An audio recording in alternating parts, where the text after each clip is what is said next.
What's up? We got Legends of Tomorrow, Season 3, Episode 7.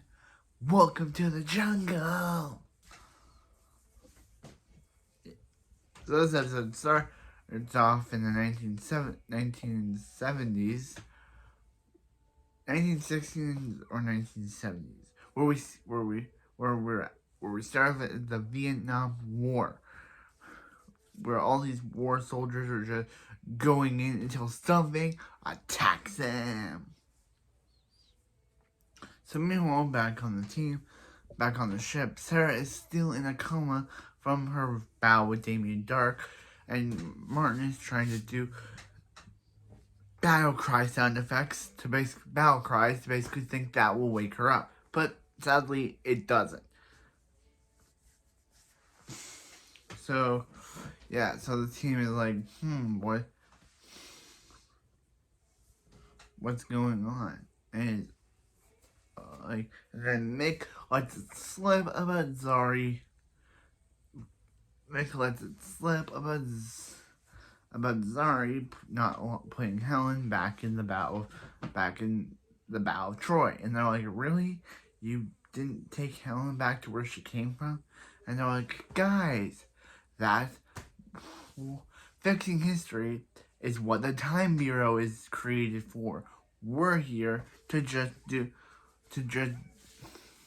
create messy timelines. We're just here to mess things up. And he's like, and look, the Battle of Troy happens with or without Helen. Kind of weird that the Battle of Troy happens with or without her, but she's never. I'm not a historian or a time detective like Nate called it in the season 2 premiere, but I know that it's weird that I'm not a very good history guy, but I know that it's weird that Helen caused the battle. What's up? We got Legends of Tomorrow, Season 3, Episode 7. Welcome to the jungle! So, yeah, so this episode starts off in the 1960s where we see a bunch of guys in the Vietnam War. We see war troopers investigating a jungle, but then that's when they're attacked by a mysterious animal or something. So then we see Sarah still in a coma after her bout with Damien Darhk, and we see Martin trying to wake her up with no using battle cries to wake her up, but with no success. So then we see Mick accidentally lets it slip that Zari released Helen back to her. Didn't let it slip that Zari didn't put Helen back to her original time period, and the team is like, you didn't send Helen back to Troy, where she belongs. And he's like, that's the Time Bureau's job. Our job is to create weird timelines. And they're like, and then Zari's like, look, guys, the Battle of Troy happened with or without Helen. But I gotta say, wasn't the whole Battle of Troy because she attracted every man?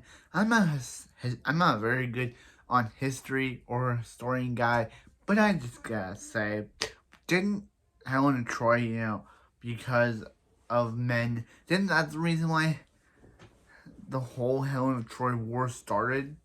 So, are you saying that without her, the war still happens, but men wouldn't have fallen for her if she wasn't there to make them fall for her and start the war?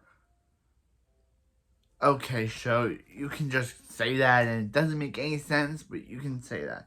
So meanwhile, Gideon's like, hey, there's a level 8 anachronism in the Vietnam jungle, and Mick's like, there is no way I'm going to Nam. So the legend decided to go. And they see a guy, and he's like, hey, what? We need to ask a few questions, and she's like, guys, don't go in that jungle because it's a massacre. So then we see Lonnie from Descendants basically showing up and saying, hey guys, what are you doing? I'm sorry, but this is how she talks. She's like, are you guys reporters? And yeah, this is how she talks. It's really weird. Yeah. Are you guys reporters? And she's like, yeah, we're reporters. And she's like, come with me. So meanwhile, Mick and Nate are running to the jungle when Mick reveals why he didn't want to go to the jungle. It's because his dad is here in the war. Nah, the war. And Nate's like, dude, there's no way we'd be running into your dad in the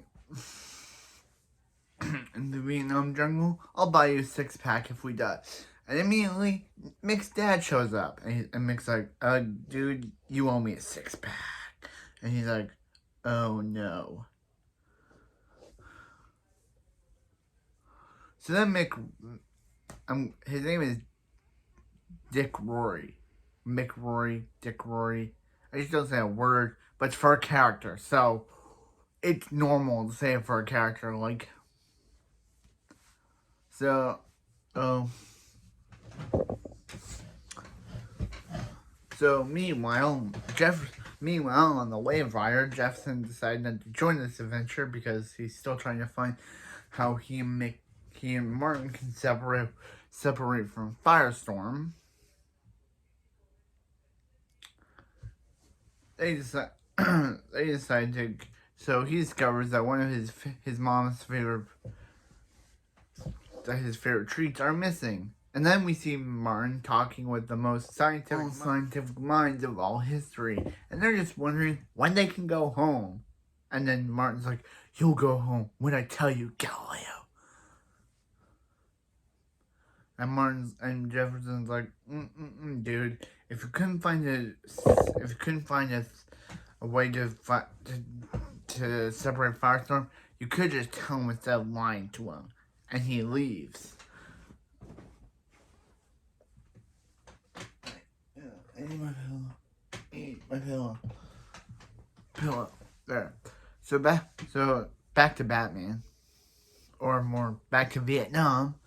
They decide to go. So Lonnie decides to take them to their ruler, Gorilla Grodd. Yes. This is why Gorilla Grodd hasn't appeared in The Flash so far. So he could appear in Legends of Tomorrow. Even though he was in Argus the last time we saw him, did Legends Breaking Time take him out of Argus and put him in the Vietnam jungle? So they're like, what? So why? So they're like, excuse me, did we just see a talking gorilla? And they're like, and Lonnie's like, oh, he's trying to help these people,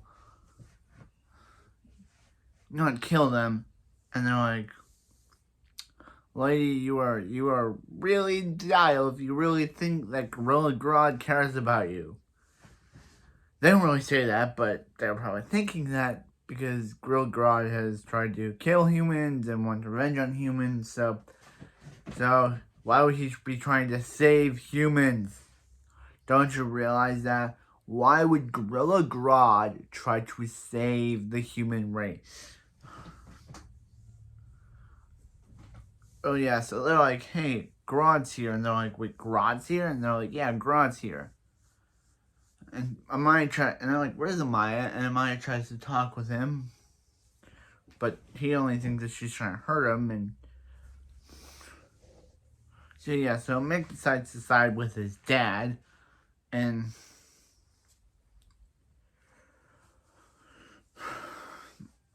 so yeah, so Maya tries to connect with Grodd. Grodd gets attacked by the Vietnam War buddies. Grodd thinks that Maya was trying to lead him into a trap. She attacks his mind, and Mickey's about to kill his friends when he realizes that, hey, he's like, hey, you shouldn't kill them. And he's like, why not? And he's like, because you wouldn't want your wife and son, you wouldn't want to go home to your wife and then realize that you killed a couple of people. So Grodd decides to put Sarah under, somehow awaken Sarah from her mind control. He decides to wake Sarah from her coma, then mind control her into attacking Martin. Yeah, does that make any sense? Because to me it doesn't. How did Sarah was in a coma. How can Grodd get into her mind and put her under his control when she's in a coma? It doesn't make any sense, and they don't even not acknowledge it again. So Sarah's now awake now. She attacks Martin, but then she's knocked out by one of the scientific people of all history. So Grodd gets thrown away.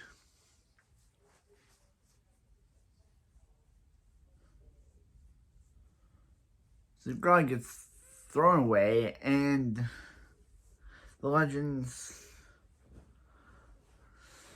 spend some quality time together. But then at the end of the episode, we see Damien Darhk. We see Damien Darhk appearing before Gorilla Grodd and telling him, hey, you want to join Team Dark? And Grodd's like, okay. Actually, it's basically like he can send to a time. Yeah, they were going to send him to a time before Human. But that was all. So, that was episode 7. I know I went through a little bit, but it was still a pretty good episode. Zari's still my favorite character in all the show. I still don't get how Helen of Troy. The one thing I don't get, how does the Battle of Troy happen without Helen? That doesn't happen with Helen gone. That doesn't make any sense. And it also doesn't make any sense. How did Grodd wake Sarah from her coma? Like, how was he able to get through to her and put her under his mind control when she was in a coma? At least she's back to being team captain, but come on. How? Just tell me how. But anyway, that's it for this video, and I'll see you next time for more Legend of Tomorrow Season 3. Boom, boom, bam, bam. Bam, bam, bam. Bam, bam, bam, bam. Bam, bam, bam, bam, bam, bam, bam. Bam, bam, bam, bam, bam, bam, bam. Bam, bam, bam, bam, bam, bam, bam. Bam, bam, bam, bam, bam, bam. Bam, bam, bam, bam, bam, bam, bam. Bam, bam, bam, bam, bam, bam, bam, bam, bam, bam, bam, bam.